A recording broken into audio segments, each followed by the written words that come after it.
again. I'm Casey, and I'm the Director of Interventions. And today we have Brittany with us, who is talking about accessible design. Hi, everyone. Thanks, Casey, for the introduction. Like she said, my name is Brittany Cormier, and I'm here to talk to you a little bit about how you can make design decisions to help make an accessible design. And I'm currently a UX visual designer at a software company in Natick, Massachusetts.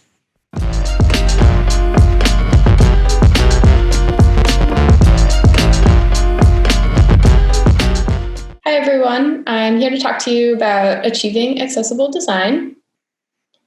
And before we get started, I wanted to talk a little bit about what accessibility actually is. So here's a definition of accessibility. It states, web accessibility refers to the inclusive practice of removing barriers that prevent interaction with or access to websites by people with disabilities. When sites are correctly designed, developed, and edited, all users have equal access to information and functionality. And what this means is that if I'm a user with a disability, I should be able to use a product, service, or a website the same way as everyone else would, whether or not they have a disability. So designers and engineers and developers just need to be mindful of how they create products or online services for all of their users. People with disabilities actually make up about 19% of the population, making it the largest minority group in the United States. And this is a minority group that any person can join at any time, and due to accidents in old age, eventually do. So why should you care about accessibility? Disabilities can actually be permanent, temporary, or situational. If we look over here at the inclusive Microsoft Design Toolkit and looking at the row for hearing, you can have permanent hearing loss if you are someone who is deaf. Or you can actually have temporary hearing loss if you have an illness or something like an ear infection. And then you can also suffer from hearing loss in a situational purpose. Let's say if you're a bartender and you're working and it's really loud, there's music playing, there's a lot of people talking, it can prevent you from hearing things. So there can be kind of three different situations where you can suffer from, in this case, a disability of some kind for hearing loss. Accessibility is also a business case. And accessible design can improve user experience not only for people with disabilities, but actually for all users if you make a design accessible. And in some situations, it can actually be required by law that a product or service needs to be accessible. And finally, you should care about accessibility because inclusivity is the right thing to do. When we're creating something for users, we want to be able to consider all users, whether they have disabilities or not, and making sure that everything that we design is kind of inclusive and we've approached everything the right way. Now we're going to talk a little bit about how you can make your own work accessible. We're going to take a look at this from three different categories. We're going to start off with some things that you can do with font. We'll move into color, and then we'll finish with some layout and interaction design things. So getting started with font. One of the first things that you can do as a design decision to help your designs become more accessible is looking at line height and line length. If you use a default line height or leading of about 1.5 times the font size that you're using to help people with cognitive disabilities, this will allow them to have better ability to track lines of text when a block of text is single spaced. So in this example on the bottom, you can see a 1 times line height on the left and a 1.5 times line height on the right. Providing the spacing allows them to start a new line more easily once they've finished a previous one. So when your eyes move from left to right, it's easier to start on the left-hand side again, and there's that more space in between. You should also avoid using more than 80 characters or glyphs in one line of text. So a line of text shouldn't be longer than this because it can help users with certain reading disabilities such as dyslexia or who have trouble keeping their place when reading really long lines of text. We want them to be able to kind of swoop down and start easily on the left-hand side again and not get lost when they're reading. Another thing that you can do is to actually avoid using all caps to help with readability. Screen readers can run into potential problems and spell out words using all caps letter by letter rather than actually saying the word. So in this case, rather than saying the word rectangles, a screen reader would actually read RECTANGLES sometimes in certain situations. So we want to avoid that. Another reason why you could avoid or should avoid using all caps is that when we read words, we actually identify words by their shape. So you can see on the right, the shape of monotonous when using lowercase letters looks different than the shape of monotonous using uppercase letters. In that case, it's only a rectangle. So when everything is in all caps, it's really hard to differentiate one word from another, and it actually allows us to read slower. So we want to kind of avoid that and make reading much more accessible by just using the lowercase letters instead, and we can identify it word by word. Another thing that you should avoid doing is actually embedding text on an image. So let's say you put some text on an image and then export it as a JPEG or a PNG to be used on an event site. This can be troublesome because it doesn't allow for a translation of the image. So if you put an event date or the event name, and then it needs to be translated into another language, you can't translate the JPEG or PNG image. The image can also become pixelated. So let's say you expect that the image is going to be used at a really small size, and then eventually down the line, someone says, oh, we should actually blow this image up and make it the header for the event. Then the image might not have the appropriate resolution that you created with the text. It might not render the same way that you had originally anticipated. And then finally, people might have an issue reading this image due to contrast issues. So if you have a very dark background and then you also choose a dark text to lay over it, there might not be enough contrast between your text and the background for someone to be able to tell what the text is accessibly. And now let's take a look at some things that we can do with color to make things more accessible.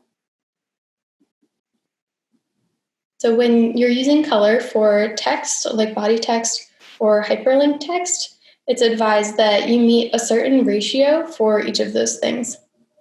So standard text must meet a 4.5 to 1 contrast ratio against its background. So the color of a body text color against a background color. And here in the sentence, the 5 boxing wizards jump quickly.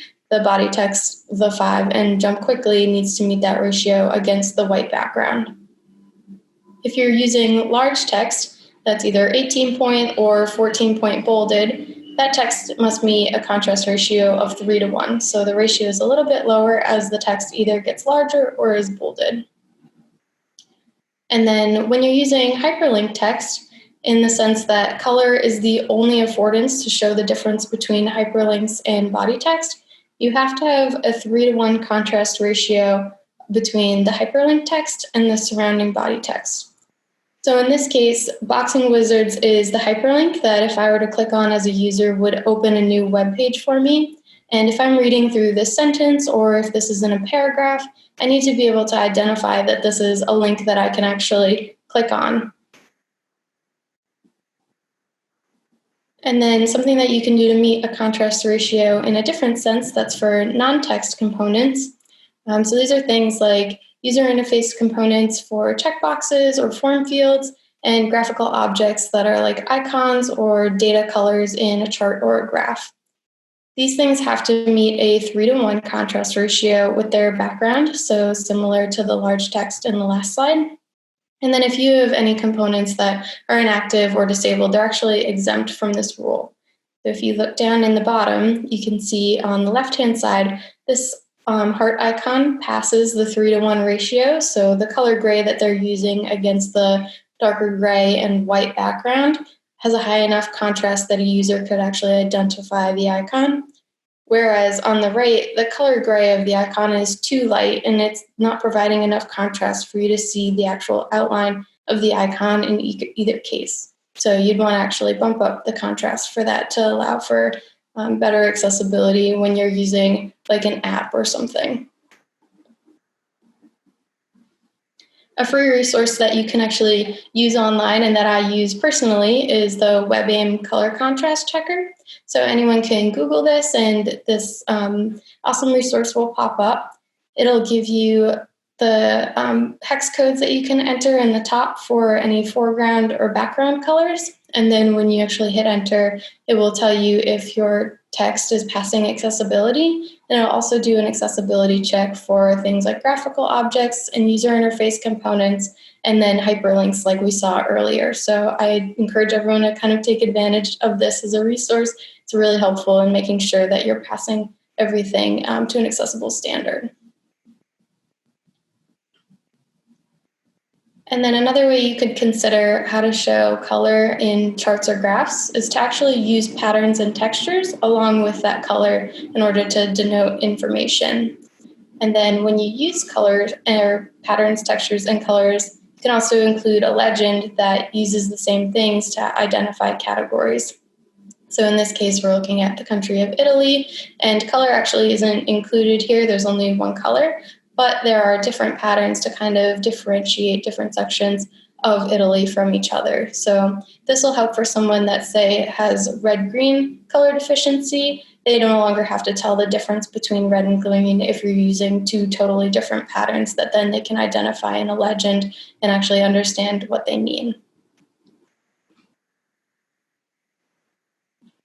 And then thinking about use of color. So you want to make sure that color is not used as the only visual means of conveying information. This information could be indicating an action, prompting a response, or distinguishing a visual element in some way.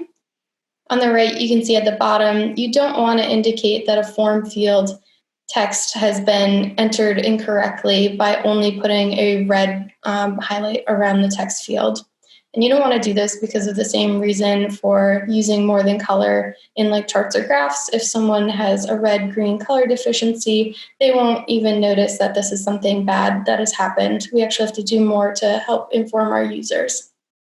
At the top, you can include things like icons, so a little exclamation point alert icon to tell the user, hey, you need to take this out and make some kind of action. And then you can also include descriptive text of the issue below to give your user like one step ahead of how they can actually fix the issue that is wrong. So kind of helping them correct their mistakes in a way.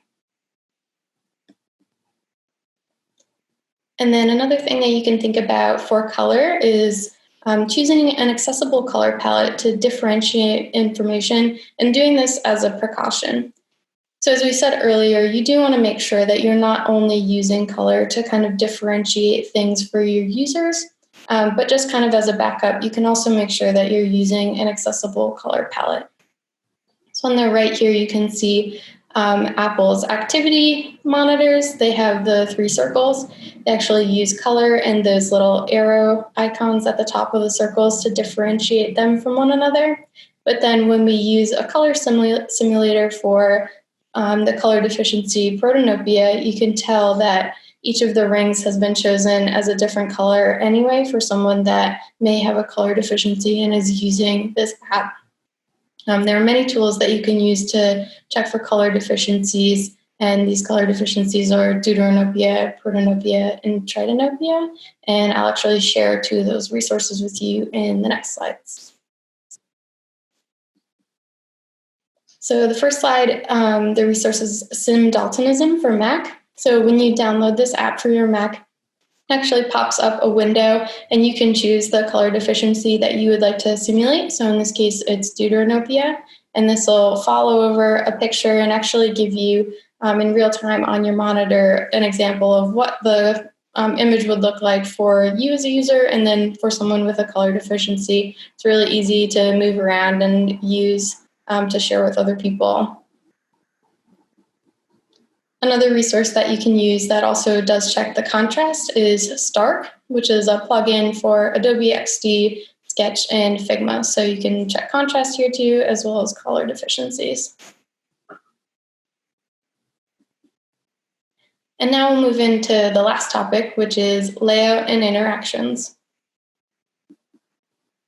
When thinking about layout and interactions, you want to consider touch targets. So if you're making an app for iOS or Android platforms, you do want to refer to platform-specific guidelines because they are different depending on what app you're making for which platform. And either of those can change, but it's usually around 44 to 48 pixels that they want you to consider. When I mean touch targets, I mean when you're actually on your phone touching the screen versus a pointer target, which is sometimes talked about when you're using a mouse pointer to click on something on a desktop or on the web. When you're thinking about these touch targets, you want to make sure that padding is included around the icon, that's the area of the touch target. So your icon can actually be smaller than 44 by 48 or something pixels, but the area around the icon will be what's considered the touch target. And that's because users might accidentally click close enough to the icon, but not exactly on it. I think they call it fat finger syndrome. So you want to make sure that you kind of help users when they're using their touch screen, for example, to just click on the icon that they meant to click on. And then when you have two actions, let's say you're doing something that says you can either hit OK or you can hit cancel, you want to separate those touch targets by about 16 pixels to make sure that your users don't accidentally hit OK when they meant to hit cancel and conduct some kind of user error that they didn't intend on doing just because the touch targets were so close. Next up, we're going to look at focus state. So I'll actually play this video from the MathWorks website over here on the right. This is happening when a user is using their keyboard, the tab key, to actually click tab every time they want to identify what's clickable on the web page. You can see that the focus outline for the tab key moves in a logical state of left to right, top to bottom. And this can actually help users who can't navigate on a website using a mouse, and then it'll actually identify what's clickable, and in most cases they can click the return or enter key to make that selection. For the blue outline that we currently see on the MathWorks as a Leader banner, you do have to meet the non-text contrast ratio that we were talking about earlier for user interface components against whatever background color you're using here. Moving on to something else on the web, you should think about responsive design. So this is something that'll help provide users with the best experience for content at certain screen size breakpoints. The example here is that, let's say I'm reading on Medium and there's a handful of articles, but I'm saying, I know a friend that really likes Nike. I want to share this article about the origin story of the name of the swoosh to one of my friends, but I'm just going to kind of collapse this window over to the side so I can open my Gmail next door so then I can just easily copy and paste. So when I actually collapse this window, we do expect that the content will get reformatted and relayed out in a way that still makes sense for me to read, in a way that's hierarchical, matching what was open earlier. If we were to take this content and actually just shrink it down, it would make it less readable. Our text wouldn't be the same size, and it would just be more difficult to actually access that content. So thinking about when you do have a breakpoint, how does your content get relayed out for your users? And lastly, for layout and interaction, we should take a look at form fields. So let's say I'm on Amazon, I need to make an order, and I have to add in a new address for myself. You want to think about adding labels for all of your input fields. So here, labels are known as full name, address line 1, address line 2, or city, things like that. You don't want to use placeholder text as your labels. So let's say we moved address line 1 into the inside of that form field where it says street address.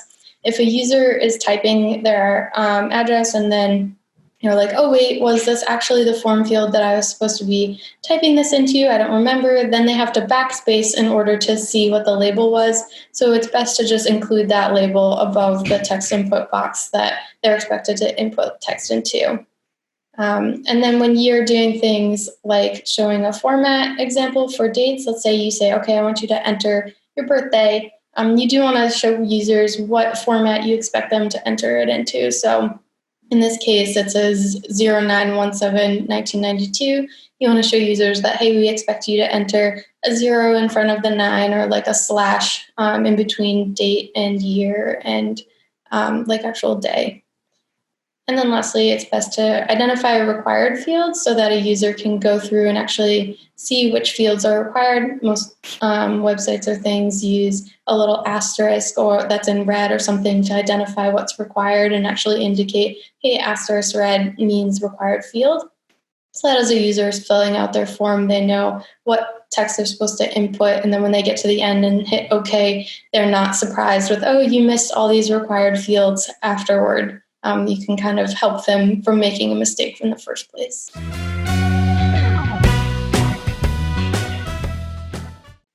Okay, are we ready to test our skills? Yeah, I think so. I know, that's a lot of information. We'll see how it goes. You might have to give me some hints, but I was listening. All right, let's see how we do. We have 3 tests. Here is the first one. So we have a Kim Kardashian West beauty site. Can you identify any ways that we could probably help make this website a little bit more accessible? Okay. Kim. What can we do with Kim? Can you give me a clue of like the category? Yeah, definitely. So there are definitely some things we could do with font here.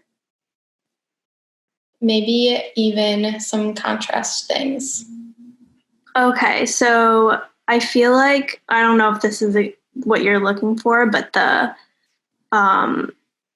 like wording on the text on the flowers is kind of hard to read. Yes, definitely. I know, yeah. And depending on where you scroll, the image behind the text actually moves and changes. So it's really hard to read that at certain points. Yeah. Let's do a great reveal. Okay, so we can see, yep, you got that one right. Definitely the text. Can actually take a closer look, and all of the text that she's using on this website is in all caps, actually, too. Oh, yeah. That didn't stand out to me at first, but then I was like, wow, she's using everything in all caps. Yeah. And then for the email address, the text input field is there. I don't know if you can see it. It's a very light gray rectangle, but it doesn't have enough contrast there to show like, oh, you should actually click into this box in order to input your email address. Yeah, I can't even see that. So so some things we can probably send to Kim and just say, hey, maybe you could be a little more accessible on your website. Send a little email. Let's move on to the challenge number 2. So this is a Discover FICO's credit score. This style they show it on desktop and on mobile. And no, this is not my actual credit score. This is somebody else's. Good to know. It's very good. Okay.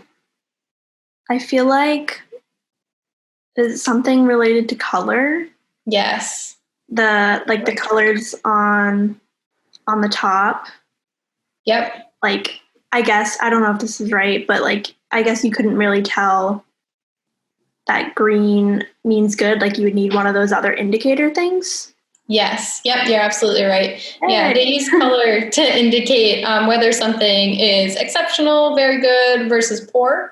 And if you have red-green color blindness, you actually wouldn't be able to differentiate between those two potentially. So they use no other indicators to kind of show, hey, like this is what we mean by this category that you're doing really good.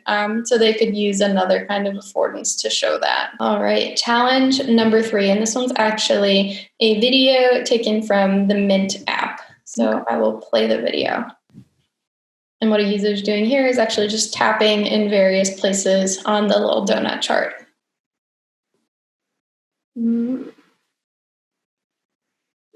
My first thought is it would be hard to tap the tiny little blue like sliver of the donut.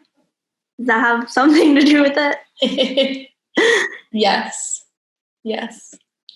So here, my red rectangle is in the wrong place.